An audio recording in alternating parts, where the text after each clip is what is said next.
केटा हो के हो कलसल पनि आउँदैन त यार तिमीहरूको त यार गाउँघरमा दसैँ लगाइसक्यो टक्क तास खेल्न जानु पर्यो यसपालिको देउसी भैलो त भव्य तरिकाले खेलिन्छ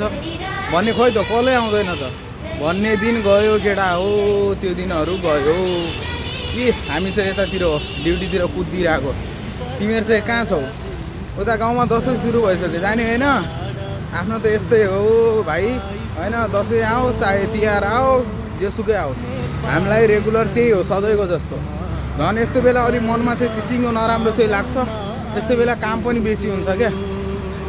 अब सबै राम्रो राम्रो खाना आउँछ नि त अब हामीले काम गर्नु पऱ्यो होटेलमा काम गर्ने मान्छे होइन जिन्दगी यस्तै हो साथीभाइहरू कहिले हुने हो भेट यार मा कसम टेन्सन गाह्रो मा चित्त दुख्छ यार के गर्नु बाध्यता र मजबुरी भन्ने कुरा यस्तै हो साथीभाइहरू ल तिमीहरू चाहिँ घरतिर जाने कि नजाने के कस्तो भइरहेको त कहाँ छौ के हो कलसल म्यासेज स्यासेज त टाढैबाट भयो भने सम्झी कसम केटा अब फङ्सनै आउँदैन तँलाई अब रमाइलो त त्यस्तै हो याद त गर म जिउँदैछु भनेर